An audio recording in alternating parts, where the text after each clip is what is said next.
The best fighter in UFC history. Yes, हम बात कर रहे हैं जॉन जोन्स की।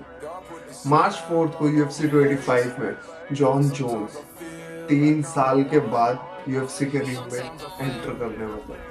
और अगर आप भी मेरी तरह यूएफसी देखते हैं और यूएफसी के फैन हैं, तो आप भी वही एक्साइटमेंट फील कर रहे होंगे जो कि मैं कर रहा हूँ।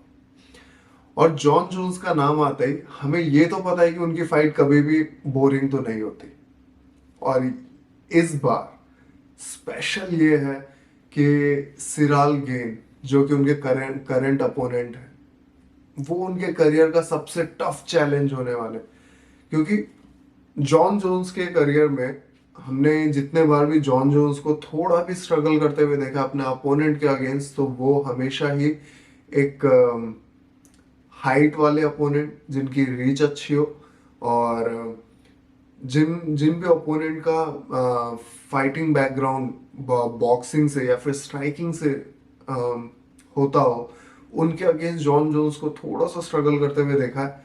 और सिराल गेन का बैकग्राउंड वही है, हाइट और रीच उनकी अच्छी है, और वो बॉक्सिंग और स्ट्राइकिंग बैकग्राउंड से बिलोंग करते हैं। और स्टाइलिस्टिकली फाइट स्टाइल की अगर हम बात करें तो जॉन जोन्स और सिराल गेन बहुत ही हद तक सिमिलर है।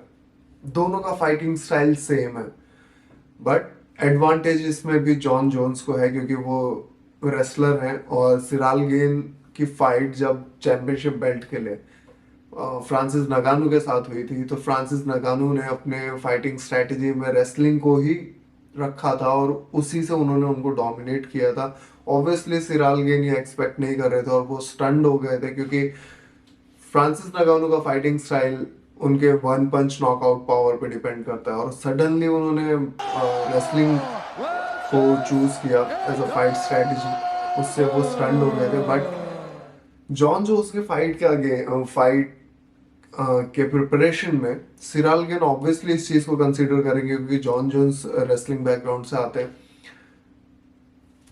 All in all, John Jones 3 साल के बाद हैवी वेट कैटेगरी में आ रहे हैं, और यूएफसी हिस्ट्री में शायद से ये पहली बार होगा कि कोई एक फाइटर प्रोफेशनली एक वेट कैटेगरी अप मूव हो रहा है। और 3 साल के बाद कम बैक एक नए वेट कैटेगरी में करना, इट गिव्स मी बटरफ्लाइज।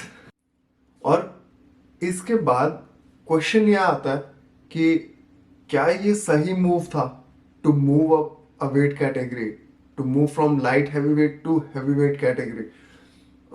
तो आई गेस मेरे अकॉर्डिंग ये बहुत ही सही मूव था, क्योंकि जॉन जोन्स अब 35 ईयर्स के हो गए और एज के साथ वो एक नेचुरल हैवी हैवी वेट में ट्रांसफॉर्म हो रहे थे। क्योंकि 205 में उनको वेट मैनेज करना, जब वेइंग स्केल पे आके वेइंग सेरेमनीज में आना और वेट मिस करने जैसी चीजें बीच बीच में उनके होने लगी थी। और उनके लास्ट फाइट भी जो उन्होंने 3 साल पहले उनकी 2 फाइट्स थी, डोमिनिक रेइज और थियागो सैंटोस के अगेंस्ट, तो इन दोनों में ही वो थोड़े से लेजी काइंड ऑफ थे और वो उतनी फ्रीली मूव नहीं कर पा रहे थे। तो ऑब्वियसली जितने भी फाइट एनालिस्ट थे सबका यही कहना था, मे बी ये ले ऑफ के वजह से भी था और शायद वेट के वजह से भी था।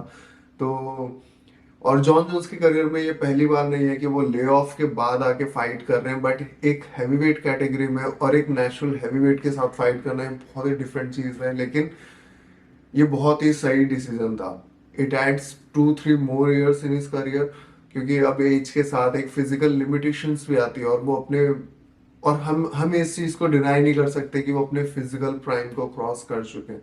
तो अब ये बोनस ईयर्स है, और अगर वो चैंपियन बन जाते हैं तो उनके गोट स्टेटस को कोई डिनाई नहीं कर सकता।